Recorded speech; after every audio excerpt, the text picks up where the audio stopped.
News 24/7 में आपका स्वागत है। मैं हूं अर्चना मिश्रा। सबसे पहले एक नजर आज की हेडलाइंस पर।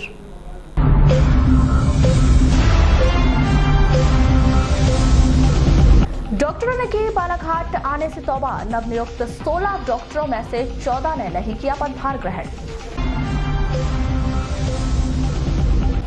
पंचायत चुनाव में हो सकती है 6 माह की देरी। 20 जनवरी तक होगी मतदाता सूची तैयार। मुख्यमंत्री कन्यादान योजना पर संशय। 1 वर्ष बाद भी 1000 दंपत्ति को नहीं मिली राशि। नहीं आया नया बजट।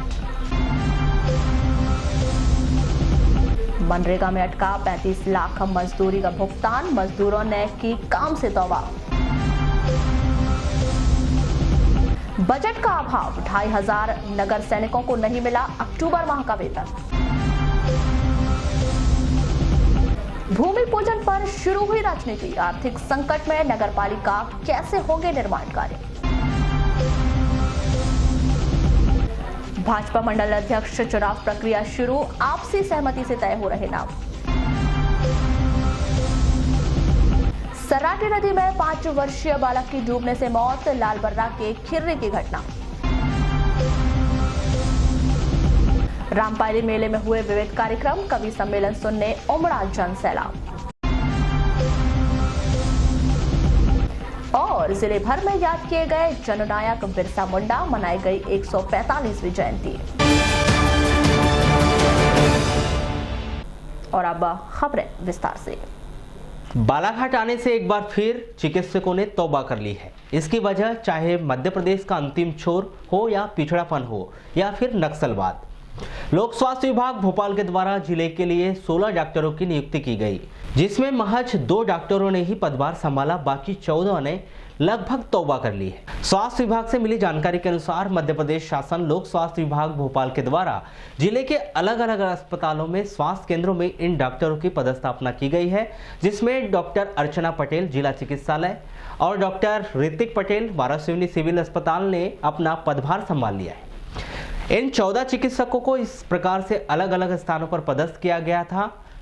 वे इस प्रकार से हैं: डॉक्टर प्रदीप कुमार मरकाम पीएचसी उकवा, डॉक्टर अखिलेश पीएचसी माटे, डॉक्टर कीर्ति बाला बांगरे रजेगांव, डॉक्टर सुभाष बर्डे जिला अस्पताल बालाघाट, दिव्या उइके सिविल अस्पताल वारासिवनी, डॉक्टर तौहीद खान सिविल अस्पताल वारासिवनी, डॉक्टर मनोज कुमार कुशवाहा जिला चिकित्सालय बालाघाट, डॉक्टर सारिका बावरिया जिला अस्पताल बालाघाट, डॉक्टर प्रवीण ठाकुर सामुदायिक स्वास्थ्य केंद्र रामपायली, पंजाब सिंह किरार प्राथमिक स्वास्थ्य केंद्र सोनगुड्डा, प्यारे सिंह सोलंकी प्राथमिक स्वास्थ्य केंद्र दमोह, डॉक्टर राहुल गौर प्राथमिक स्वास्थ्य केंद्र Chiklajodi, doctor Gunjan Bhabhar PHC Damoh, doctor Pradeep Chauhan Goreghat को जिला अस्पताल में पदस्थ किया गया था। जबकि 4 नवंबर को इन डॉक्टरों को बालाघाट में अपनी ज्वाइनिंग देनी थी।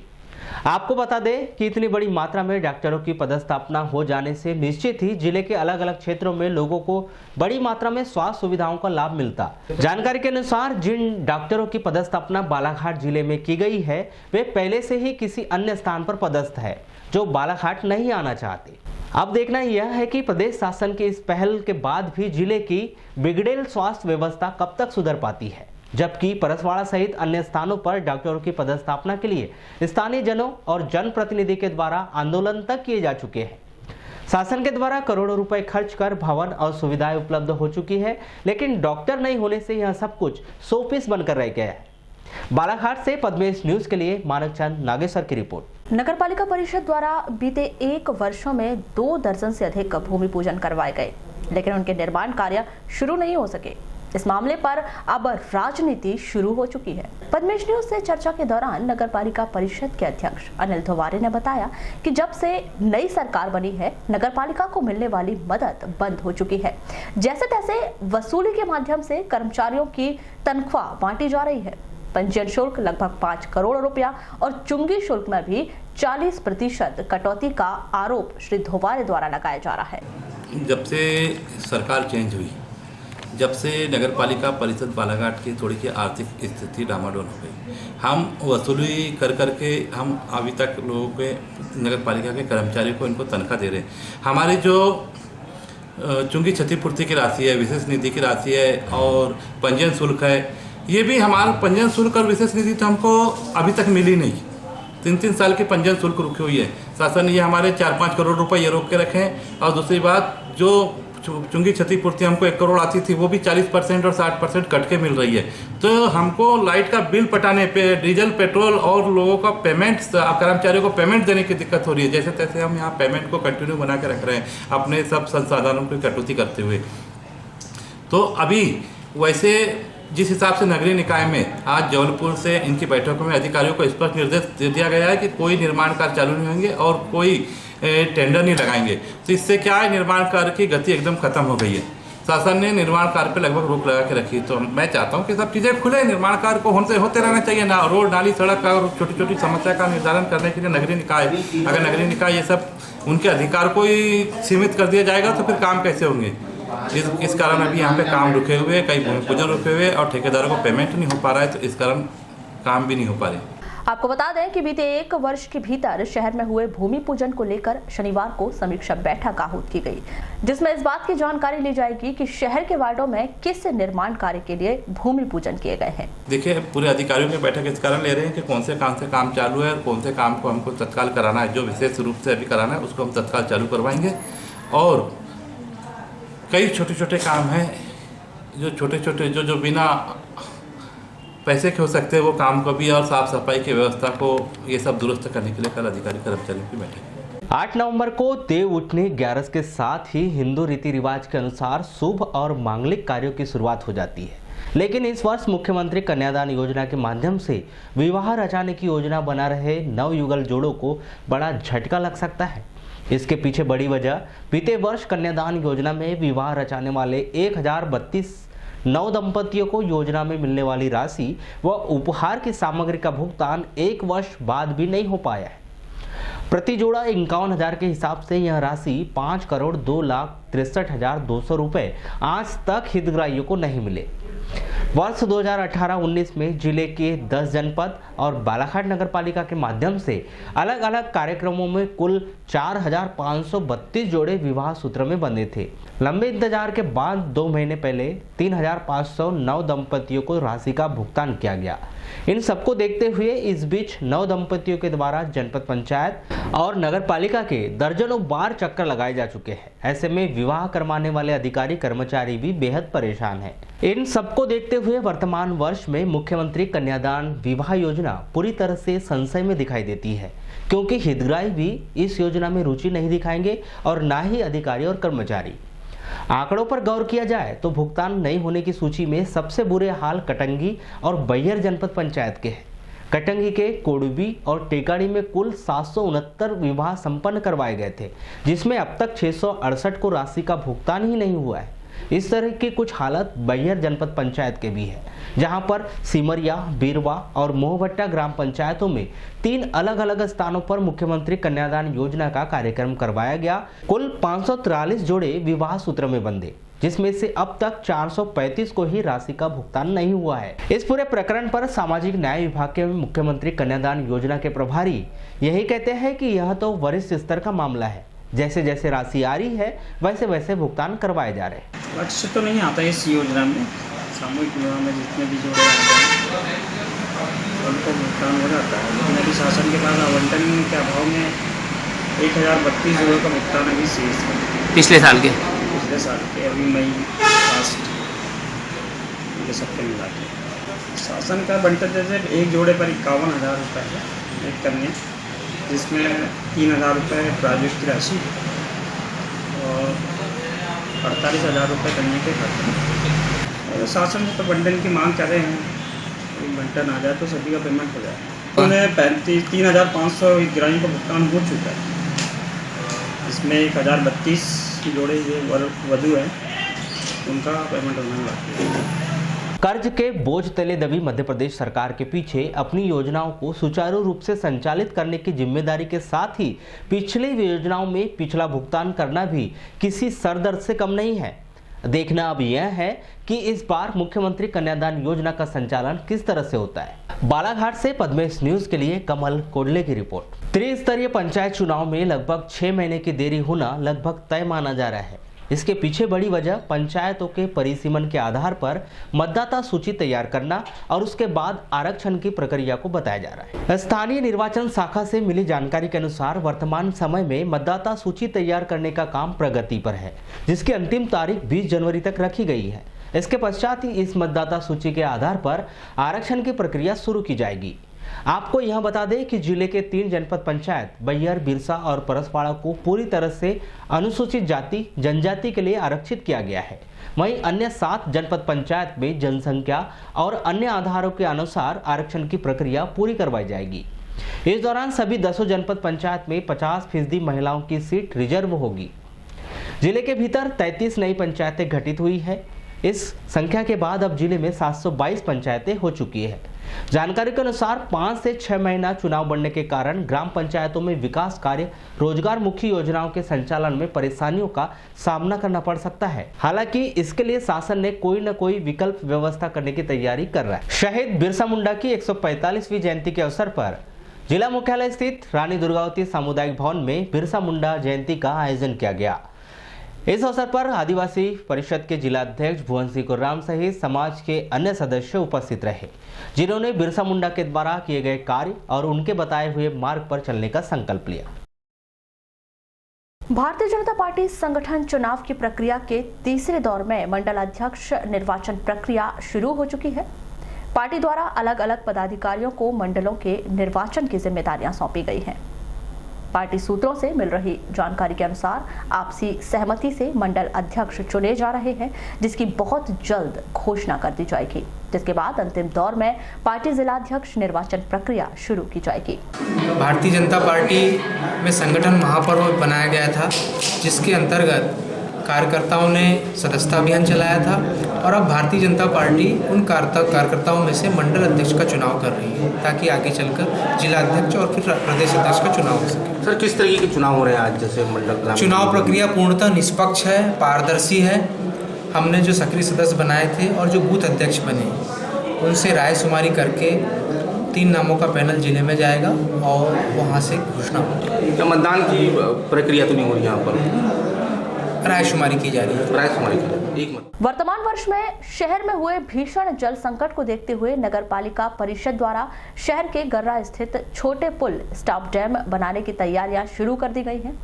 क्या हुआ, नदी का जल स्तर बहुत तेजी गति से घट रहा है, तेजी गति से। तो उसको देखते हुए अगर मान लो हम छोटा पुल का अगर अभी से पानी नहीं रोके, छोटे पुल को बांध करके, तो आने वाले समय में जो स्थिति इस बार मई और जून में हुई थी, वो स्थिति जनवरी और फरवरी में हो जाएगी।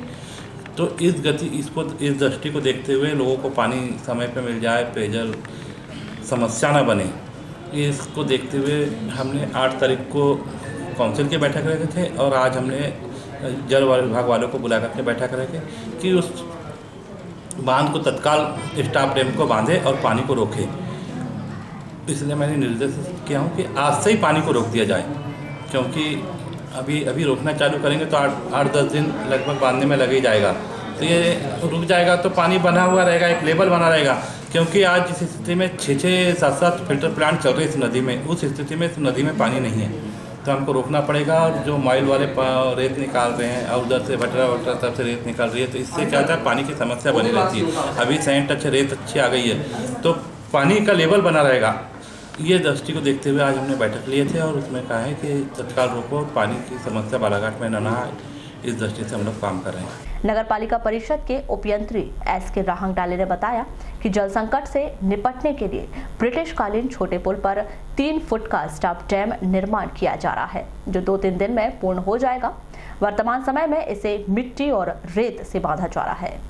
पिछले वर्ष के संकट ने बहुत सतर्क किया हुआ है, जल संकट ने, इसलिए हम अभी से उसके तैयारी में लग रहे हैं। अभी हमारी जितनी चैनल हैं उसमें जो बह के पेड़ और बाकी झाड़ी आई हैं उसको साफ़ करवा के, और कल से ही हम इसको बांधने की प्रक्रिया हम शुरू कर रहे हैं। सर, कितने फीट बांधा जाएगा इसको? इसमें बांधने के लिए 3 फुट का लेवल दिया हुआ, पूरा जितना जहाँ तक बने हो ग्रुप्स वो पूरा बंद करेंगे।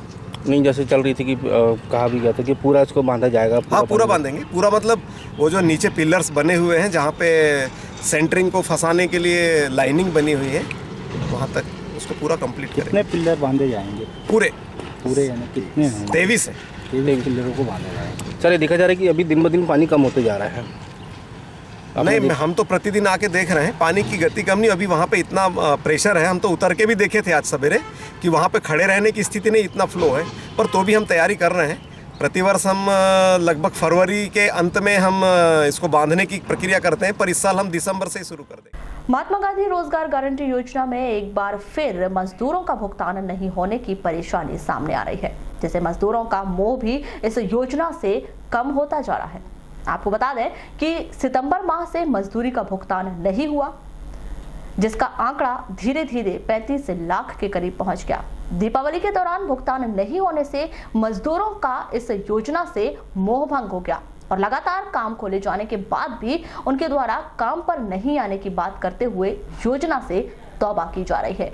महात्मा गांधी नरेगा अंतर्गत लगातार कार्य तो कराए जा रहे हैं, लेकिन पिछले 29 सितंबर 2019 से मजदूरी भुगतान फिलहाल नहीं हो पा रहा है। जनपद के माध्यम से FT वगैरह तो सारे कर दिए गए हैं, लेकिन शायद शासन के खाते में राशि न होने के कारण, बैंक स्तर से उन सारे FTO को प्रोसेस नहीं होने के कारण अभी मजदूरों के खाते में राशि नहीं जा पा रही है। सर, कितने काम खुले हुए और अभी कितने बंद पड़े हुए हैं? अभी काम तो बहुत खुले हुए हैं, लगभग मजदूर तो लग रहे हैं, किंतु उस मात्रा में नहीं लग रहे हैं जिस मात्रा में हमारे पास पहले लगते थे। चूँकि अभी वर्तमान में दिवाली गई, दिवाली में भी लोगों को मजदूरी भुगतान नहीं होने के कारण जो मजदूरी संख्या है वो थोड़ी सी कम हुई है। अगर बालाघाट जनपद अंतर्गत देखे जाए तो 1700 काम अभी प्रगतिरत हैं, जिनमें अभी काम चल रहा है। और कितना पेमेंट बाकी सर? बालाघाट जनपद में 3.5 लाख कुछ का पेमेंट अभी बाकी है, लेकिन अगर ज़िले की बात करी जाए तो 35 लाख का पेमेंट अभी बाकी है, जो 29 सितंबर 2019 के बाद से अभी तक के लोगों के खाते में नहीं पहुंच पा रहा है। सर, ये देखा जा रहा है कि पेमेंट न मिलने के कारण लेबर लोग भी किनारा कर रहे हैं मनरेगा के काम से। जी बिल्कुल, हमारे द्वारा तो लगातार प्रयास किए जा रहे हैं कि सारे कामों में मजदूर चलते रहे, लेकिन प्रत्येक मजदूर ये चाहता है कि जब वो काम करता है, काम करने के बाद मनरेगा के प्रावधान अनुसार 7, 8 या 15 दिन बाद उसको मजदूरी का भुगतान प्राप्त हो, लेकिन कुछ तकनीकी समस्या या फिर शासन के खाते में राशि न होने के कारण 29 सितंबर के बाद से भुगतान नहीं हो रहा है, जिस कारण से मजदूरों के द्वारा एक तो काम में थोड़ी सी रुचि कम दिखाई जा रही है, प्लस CM हेल्पलाइन वगैरह भी हम लोगों की थोड़ी सी बढ़ रही है। ये पहली बार नहीं जब मनरेगा में मजदूरों और ठेकेदारों का भुगतान रुका हो। उसके पहले भी ऐसे कई मौके आ चुके हैं जब इस योजना में भुगतान नहीं किया गया। जानकारों से मिल रही सूचना के अनुसार वर्तमान समय में शासन के पास मजदूरी का भुगतान करने के लिए पैसे नहीं है, इस कारण ये स्थिति निर्मित हो गई है। बजट के अभाव में जिले के करीब 250 नगर सैनिकों को अब तक अक्टूबर माह का वेतन नहीं मिल पाया है। आपको बता दें कि अक्टूबर माह में दीपावली का पर्व होने के बाद भी शासन स्तर पर इन नगर सैनिकों के लिए किसी भी प्रकार का बजट जारी नहीं किया गया, जिसके कारण इस त्योहार में भी इन्हें आर्थिक तंगी को झेलना पड़ा। इस मामले में दूरभाष पर चर्चा के दौरान होमगार्ड विभाग के जिला कमांडेंट श्री पंद्रे ने बताया कि प्रदेश स्तर पर बजट की समस्या है, जिसके कारण 165 नगर सैनिकों और करीब 1 सैकड़ा से अधिक गोपनीय सैनिकों को अक्टूबर माह का वेतन नहीं मिल पाया है। शासन स्तर पर बजट जारी होने पर कर्मचारियों को वेतन प्रदान किया जाएगा। वारासिवनी के शासकीय शंकर साहब पटेल महाविद्यालय वारासिवनी में 15 नवंबर को मध्य प्रदेश शासन के कैबिनेट मंत्री प्रदीप जायसवाल का स्वागत समारोह आयोजित किया गया। इस दौरान महाविद्यालय में बैठक व्यवस्था के लिए भवन व अन्य पाठ्यक्रम प्रारंभ करवाने को लेकर मांग की गई, जिस पर श्री जायसवाल ने सभी मांगे पूर्ण करने का आश्वासन दिया। इसके बाद महाविद्यालय छात्र छात्राओं के द्वारा मनमोहक सांस्कृतिक कार्यक्रमों की प्रस्तुतियां दी गई। कार्यक्रम को संबोधित करते हुए कैबिनेट मंत्री श्री प्रदीप जायसवाल ने कहा कि सभी छात्र छात्रा अपने लक्ष्य की ओर ध्यान दें और अच्छी शिक्षा अध्ययन कर अपने परिवार का और अपने क्षेत्र का नाम रोशन करें और वारासिवनी महाविद्यालय में शिक्षा अध्ययन के लिए जो भी आवश्यक होगा उसे पूर्ण करने का प्रयास किया जाएगा। इस अवसर पर जनप्रतिनिधि, गणमान्य नागरिक, छात्र छात्राएं, शिक्षक शिक्षिकाएं मौजूद रहे।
आपका ये जो पल है कॉलेज जीवन का बहुत ही आपके जीवन का एक टर्निंग पॉइंट है।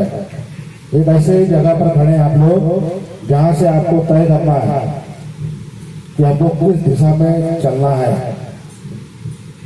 आपको अपने परिवार की जवाबदारी, माँ बाप का सम्मान और अपना कैरियर सब कुछ सोच समझ के दिशा तय करना है कि हमको इस दिशा से किस तरफ जाना है।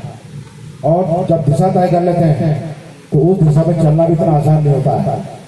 बहुत सोच समझकर सबका मार्गदर्शन लेकर कई उतार चढ़ाव को देख के संघर्ष करके तब जाके कई बार सफलता भी मिलती है, कई बार हम असफल भी हो जाते हैं।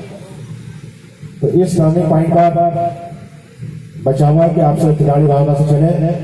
खिलाड़ी एक अनुशासन में चलता है, खिलाड़ी कभी हारता नहीं है। खिलाड़ी हारने के बाद भी जीतने की तैयारी करता है, उसको बोलते हैं खिलाड़ी। वो बात वारासिवनी से लगी हुई वारा पंचायत में मध्य प्रदेश पूर्व क्षेत्र विद्युत वितरण कंपनी लिमिटेड वारासिवनी संभागीय कार्यालय परिसर में 15 नवंबर को विद्युत बिल शिकायत निवारण शिविर का आयोजन किया गया। कार्यक्रम मध्य प्रदेश शासन के कैबिनेट मंत्री प्रदीप जायसवाल के मुख्य आतिथ्य, नगरपालिका अध्यक्ष विवेक पटेल, जनपद अध्यक्ष चिंतामन नगपुरे सहित अन्य अतिथियों की उपस्थिति में प्रारंभ किया गया। विद्युत बिल शिकायत निवारण शिविर पर प्रकाश डालते हुए विस्तार पूर्वक बताया गया कि किसी को भी ऐसा लगता है कि वह इंदिरा गृह किसान ज्योति योजना के लाभार्थी हैं और उन्हें उक्त लाभ नहीं मिल पा रहा है, ऐसे उपभोक्ता उक्त शिविर में आकर योजनाओं का लाभ ले सकते हैं। देखिए, 15 साल का शासन था। चुनाव के समय संबल कार्ड देके हमारे भुगतान को जरूर चॉकलेट देने का प्रयास हुआ, लेकिन आप समझ सकते हैं कि 6 करोड़ की जनसंख्या में अगर 3 करोड़ संबल कार्ड बट रहे हैं, उसमें 1 करोड़ तो भाजपा के सब कार्यकर्ता थे, आरएसएस के कार्यकर्ता थे पूरे। और ऐसे लोगों को हमने छांटने का काम किया जिनका पक्का मकान है, बिल्डिंग है। कई तो हमारे विधायकों का नाम भी था उसमें संबल कार्ड में। एक प्रकार से मजाक बनाया गया था शासन के पैसे का, लेकिन उसका सुधार हुआ है।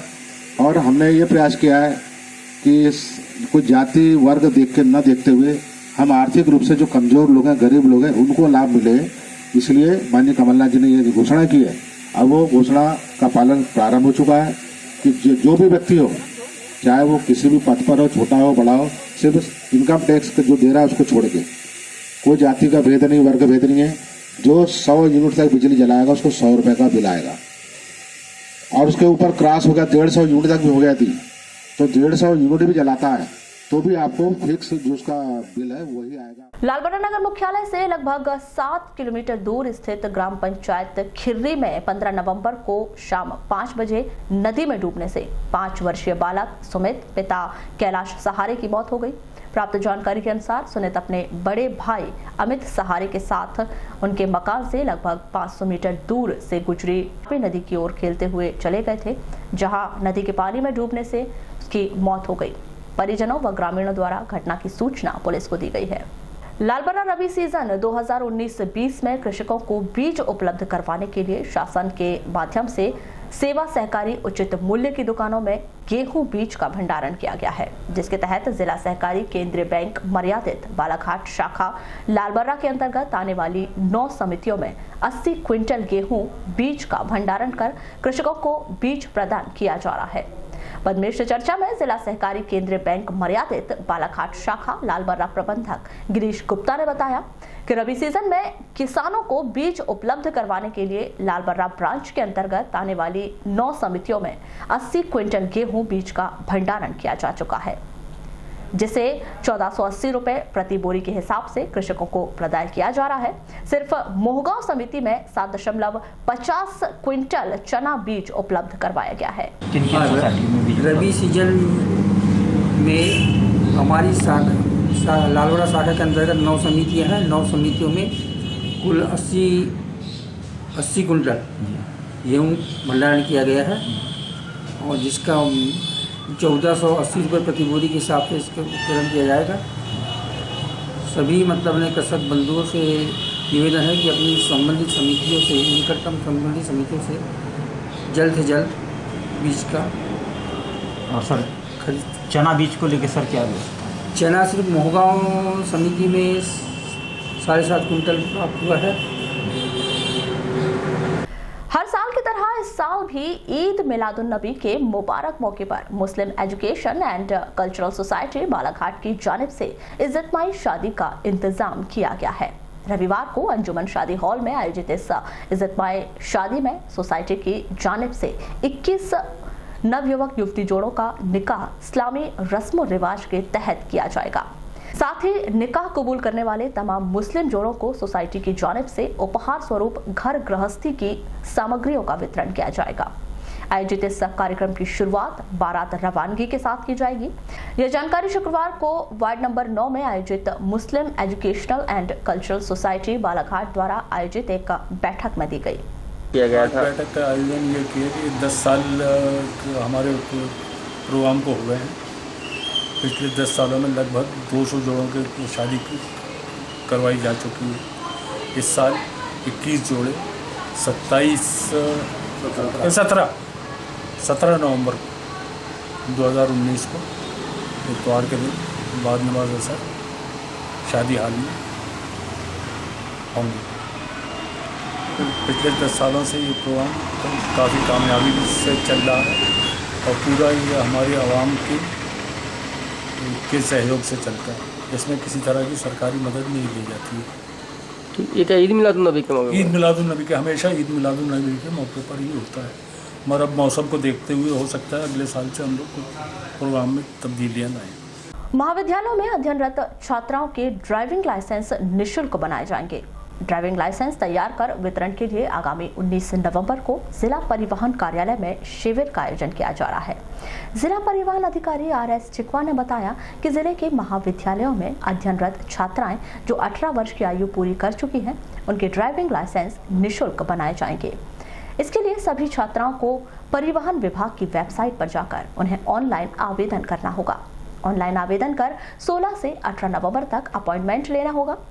19 नवंबर को जिला परिवहन कार्यालय डोंगरिया में छात्राओं को ड्राइविंग लाइसेंस वितरण के लिए शिविर लगाया जाएगा। इस शिविर में ड्राइविंग लाइसेंस का वितरण किया जाएगा।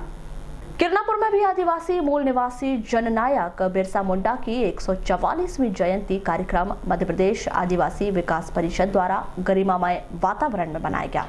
इस अवसर पर वक्ताओं द्वारा आदिवासी बिरसा मुंडा द्वारा अपने आदिवासी बंधुओं के लिए जल, जमीन और जंगल के लिए किए गए संघर्षों को याद करते हुए सभी से शिक्षित बनने, संगठित रहकर संघर्ष करने प्रेरित किया गया।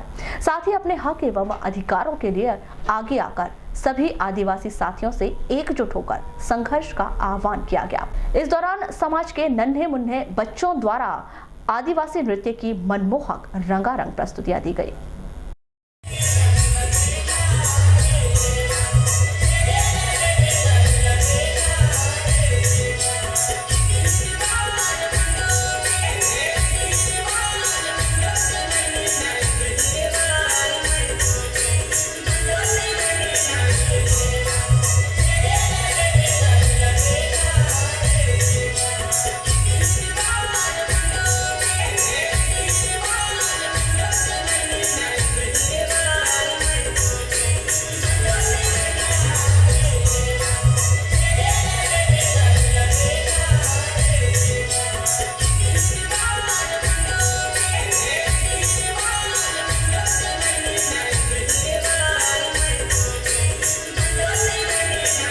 जनपद पंचायत वारासिवनी अंतर्गत ग्राम पंचायत रामपायली में श्री राम बालाजी मंदिर प्रांगण में जनपद पंचायत वारासिवनी और संस्कृति विभाग मध्य प्रदेश शासन के संयुक्त तत्वाधान में आयोजित रामपायली मेले में आदिवासी नृत्य एवं अखिल भारतीय कवि सम्मेलन का आयोजन 14 नवंबर को किया गया।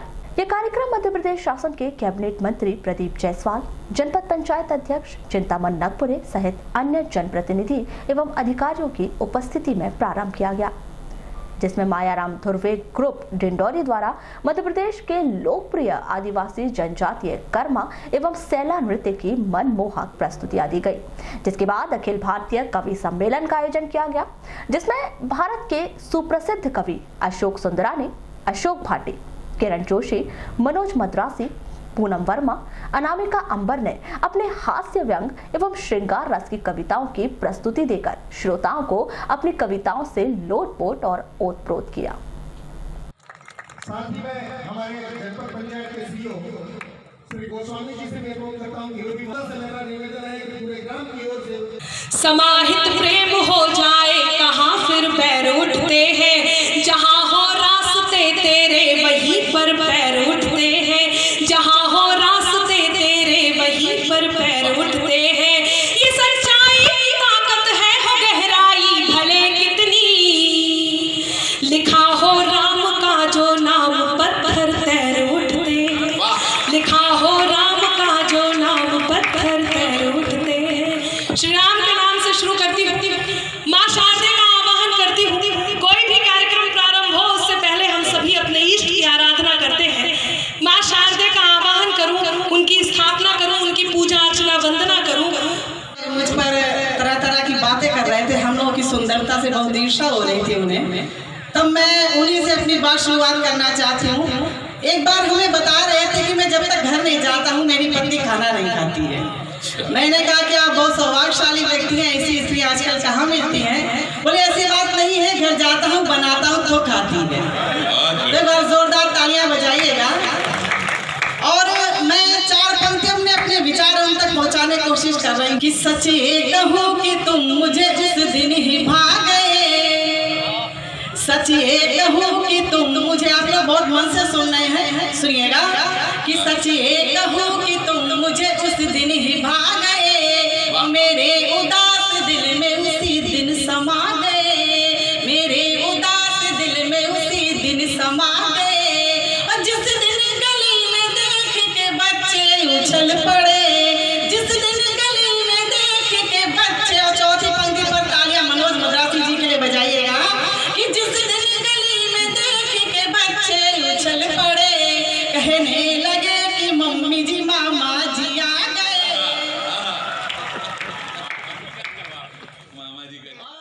पंचायत एवं ग्रामीण विकास मंत्री कमलेश्वर पटेल ने कहा है कि ग्राम पंचायत स्तर पर नागरिकों को उचित मूल्य पर जाति प्रमाण पत्र, मूल निवासी प्रमाण पत्र, खसरा खतौनी, नक्शा जैसी सुविधाएं महात्मा गांधी ग्राम सेवा केंद्र के माध्यम से उपलब्ध कराई जाएंगी। ये केंद्र पूर्व प्रधानमंत्री स्वर्गीय इंदिरा गांधी की जयंती 19 नवंबर को प्रदेश के 5000 ग्राम पंचायतों में एक साथ प्रारंभ किए जाएंगे। प्रत्येक जिले में प्रभारी मंत्री केंद्र का प्रारंभ करेंगे। गुरु नानक देव जी संभागीय ओलंपिक खेल टूर्नामेंट की तारीख सुनिश्चित कर दी गई है। यह आयोजन जबलपुर में 25 नवंबर से 28 नवंबर के बीच होगा। इस टूर्नामेंट की तैयारी को लेकर जिला खेल एवं युवा कल्याण अधिकारी अरविंद राणा ने बताया कि शासन के निर्देशों के तहत 25 नवंबर से संभाग स्तरीय टूर्नामेंट होगा, जिसकी तैयारी की जा चुकी है। जिला स्तर से अलग अलग खेलों की टीमें निर्धारित तिथियों में जबलपुर पहुंचेंगी। उन्होंने कहा कि अलग अलग टीमों को भेजने में बजट की दिक्कतें आएंगी, लेकिन उसे मैनेज कर लिया जाएगा। अभी 22 नवंबर से लेकर 27 नवंबर तक संभागीय स्तर की प्रतियोगिताएं जबलपुर में होंगी। अब उसके लिए उन्होंने लेटर जारी कर दिया है और डेट दे दी है किस टीम का, बॉयज़ का किस दिन इवेंट है और गर्ल्स के किस दिन इवेंट हैं और किस टीम को किस दिन भेजना है। तो उस हिसाब से हम अलग अलग डेट में अलग अलग जो जिस दिन टीम का जो शेड्यूल होगा उस हिसाब से भेजेंगे और उनके साथ एक एक ऑफिशियल साथ में भेजेंगे। अच्छा, पहले क्या प्रोसेस रहती थी? पहले वो अपने हिसाब से कर लेते थे, 2 दिन या 3 दिन का जैसे आयोजन करते थे। और वहाँ का स्ट्रेंथ बढ़ रही कि इस बार गेम ज़्यादा बढ़ा दिए। पहले 6 गेम होते थे, इस बार 10 गेम है। तो सभी की वहाँ रुकने की व्यवस्था को देखते हुए और खाने पीने की व्यवस्था को देखते हुए जिले के खैरलांजी थाना अंतर्गत ग्राम डोंगरिया और चिचौली के बीच बेलगाम ट्रैक्टर ने स्कूटी और मोटरसाइकिल को अपनी चपेट में ले लिया। जानकारी के अनुसार 14 नवंबर को रूपेश मडामी, नरेंद्र बिसेन, डेविड राउत, भूरिया हनवत मोटरसाइकिल और स्कूटी से डेकोरेशन का काम के लिए बपेरा गए हुए थे। रात्रि 8 बजे सभी लोग स्कूटी और मोटरसाइकिल से अपने घर खैरलांजी फूलचूर लौट रहे थे। इसी दौरान डोगरिया और चिचौली के बीच तेज रफ्तार बेलगाम ट्रैक्टर ने स्कूटी और मोटरसाइकिल को अपनी चपेट में ले लिया। घटना में दोनों मोटरसाइकिल पर सवार सभी 4 लोग घायल हो गए। गंभीर रूप से घायल होने पर रूपेश मडामे और नरेंद्र बिसेन को जिला अस्पताल में भर्ती किया गया है। जिले की हटा पुलिस ने एक 18 वर्षीय युवती की शिकायत पर पाथरी निवासी रूपम पिछड़े पर शादी का झांसा देकर दुष्कर्म किए जाने की शिकायत दर्ज की है। पुलिस द्वारा मामला दर्ज कर जांच शुरू कर दी है। आपको बता दें कि एक दिन पहले युवती शादी नहीं होने के कारण तनाव में आकर घर में रखे कीटनाशक का सेवन कर चुकी थी, जिसे इलाज के लिए जिला चिकित्सालय में भर्ती कराया गया था। युवती के बयान के अनुसार पुलिस द्वारा आरोपी युवक पर मामला दर्ज कर जांच शुरू कर दी गई है। लालबरा स्थानीय जनपद पंचायत कार्यालय के सामने मध्य प्रदेश आदिवासी विकास परिषद ब्लॉक शाखा के तत्वाधान में 15 नवंबर को अमर शहीद बिरसा मुंडा की 145वीं जयंती धूमधाम से मनाई गई। इस अवसर पर शहीद बिरसा मुंडा को नमन करते हुए उनके जीवन आदर्शों पर चलने की शपथ ली गई। साथ ही गोंडवाना साम्राज्य के अन्य महान क्रांतिकारियों आदर्शों पर चलकर सर्व आदिवासी समाज को सही दिशा में ले जाने का संकल्प लिया गया। पद्मे से चर्चा में मध्य प्रदेश आदिवासी विकास परिषद के ब्लॉक सचिव अनिल उइके ने बताया कि प्रति वर्ष के अनुसार इस वर्ष भी गोंडवाना साम्राज्य के महान क्रांतिकारी अमर शहीद बिरसा मुंडा जी की 145वीं जयंती मनाई गई। आज जो कार्यक्रम है, जैसा कि प्रति वर्ष अनुसार इस वर्ष भी जो कार्यक्रम मना रहे हैं वह है बिरसा मुंडा जी की जयंती, जो 145वीं जयंती के रूप में हम मनाने जा रहे हैं। जो हमारे देश के, हमारे राष्ट्र के एक महान नायक थे, आदिवासियों के लिए प्रेरणा स्रोत थे। जैसा कि अंग्रेज़ों के साथ इन्होंने जो लड़ाई चली थी उसमें अहम भूमिका निभाई थी और हमारे आदिवासी समाज के लिए एक प्रेरणा के ऐसे स्रोत हैं कि हम इनके कदमों पे और इनके मार्गदर्शन पे जो इन्होंने लिखा है और इनकी जीवनी जब हम पढ़ते हैं तो ऐसा लगता है कि हमारे समाज में भी ऐसे ऐसे महान पुरुष पैदा हुए थे जिनका अनुसरण करना आज हमारे समाज के लिए अति आवश्यक है। वारासुनी के एसडीएम संदीप सिंह ने कृषि उपज मंडी वारासुनी में आगामी धान खरीदी के लिए मंडी परिषद का निरीक्षण कर विभिन्न प्रकार की व्यवस्थाएं एवं रोड निर्माण के लिए अतिक्रमण हटाने व मंडी क्षेत्र का सीमांकन करने के लिए निर्देश दिए। आपको बता दें कि आगामी 25 नवंबर से मध्य प्रदेश शासन के द्वारा समर्थन मूल्य पर धान खरीदी शुरू कर दी जाएगी। इस दौरान कृषि उपज मंडी में व्यवस्थाओं के सुधार और किसानों की सुविधाओं को ध्यान में रखते हुए एसडीएम श्री सिंह के द्वारा सारी जानकारियां ली गई और निर्देशित किया गया कि जल्द से जल्द सभी सुविधाएं सुचारू कर ली जाए। आगामी धान उपार्जन शुरू होने वाले शासन से इसकी तारीख भी आ गई है कि 25 नवंबर से लेकर 25 जनवरी तक ये होना। इसी संबंध में मैं आया था, मंडी का निरीक्षण किया, व्यवस्थाओं को देखा। इसके साथ साथ मंडी में जो हमारे पास जगह की कुछ कमी है उसको मैंने देखा कि हमारे पास जो यहाँ पे एक बहुत बड़ा मंडी के पास हॉल है, उसमें कुछ पुरानी चीज़ें रखी हुई है, तो उसको भी नीलाम करने के लिए मैंने अभी टेंडर जारी कर दिया है। क्योंकि चीज़ें अंदर रखी हुई हैं तो वो यहाँ से हट जाएँ तो हमें जगह मिल जाती है, वहाँ पे तौल कांटे वगैरह रख देंगे और जहाँ पे तौल कांटे रखे हुए हैं कमरे में वहाँ हम कैंटीन, एक छोटी सी कैंटीन किसानों के लिए शुरू करेंगे। और इसके साथ साथ मंडी प्रांगण में रोड बननी है, तो रोड की जो चौड़ाई है मंडी प्रांगण की वो 9 मीटर की और 165 मीटर के आसपास जो लेंथ है उसमें से 100 9 से 14 वर्ष तक के बाल मजदूरों का सर्वे एवं पहचान किए जाने के अहम मकसद को लेकर शीघ्र ही जिले में राष्ट्रीय बाल श्रम परियोजना का क्रियान्वयन किया जाएगा, जिसकी समिति गठित की जा चुकी है, जिसके अध्यक्ष कलेक्टर दीपक आर्य होंगे। इस सर्वे कार्य में आंगनबाड़ी कार्यकर्ता, सहायिका सहित सभी विभागों के मैदानी अमला प्रमुख भूमिका अदा करेगा। इस संदर्भ में सहायक श्रम अधिकारी पीएल पिछोड़े ने बताया कि जिले के आदिवासी ग्रामीण क्षेत्रों में काफ़ी ऐसे बच्चे हैं जो शाला त्यागी है या फिर जिन्होंने अब तक स्कूलों में प्रवेश नहीं लिया है। ऐसे बच्चों का सर्वे करवाना जाना है, जिसकी समिति गठित की जा चुकी है और शीघ्र ही परियोजना को दिशा दी जाएगी। इसके संबंध में सरमायिक महोदय मध्य प्रदेश शासन से एक पत्र आया है। सभी जिलों में एक राष्ट्रीय बाल श्रम परियोजना समिति का गठन किया जाना है और हमारे ज़िले में इसका गठन किया जा चुका है, जिसके कलेक्टर साहब चेयरमैन हैं और मैं सचिव हूँ। और उसमें सभी एमएलए, सांसद महोदय, जिला पंचायत अध्यक्ष, ऐसा मिला के 20-22 लोग सदस्य हैं। तो इसमें पहले दौर में तो प्रस्ताव पारित किया गया कि ज़िले में जो भी बाल श्रमिक जहाँ भी काम करते हैं 9 से 14 वर्ष के बीच, जो शाला त्यागी है या शाला में जो अप्रवेशित बच्चे हैं, जो गाय भैंस चराते हैं या खेती बाड़ी में काम करते हैं, उन 9 से 14 वर्ष के सभी बच्चों को उस शाला में प्रवेश दिलाया जाएगा। चलते चलते एक बार फिर नजर आओ हैं आज की हेडलाइंस पर।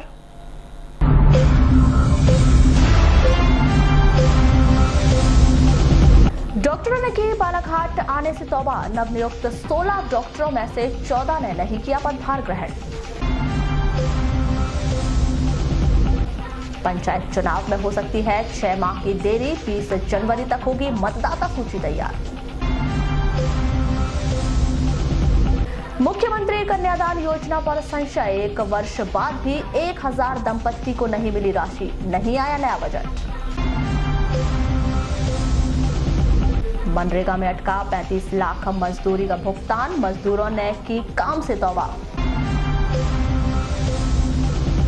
बजट का अभाव। 2500 नगर सैनिकों को नहीं मिला अक्टूबर माह का वेतन।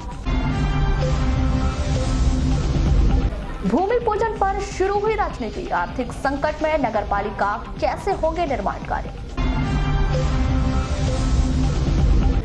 भाजपा मंडल अध्यक्ष चुनाव प्रक्रिया शुरू। आपसी सहमति से तय हो रहे नाम। सराटी नदी में 5 वर्षीय बालक की डूबने से मौत। लालबर्रा के खिर्री की घटना। रामपायली मेले में हुए विविध कार्यक्रम। कवि सम्मेलन सुनने उमड़ा जन सैलाब। और जिले भर में याद किए गए जननायक बिरसा मुंडा। मनाई गई 145वीं जयंती। तो ये थी अभी तक की खास खबरें। तो आज बुलेटिन में बस इतना ही। अगले न्यूज बुलेटिन के साथ फिर मुलाकात होगी। तब तक के लिए नमस्कार।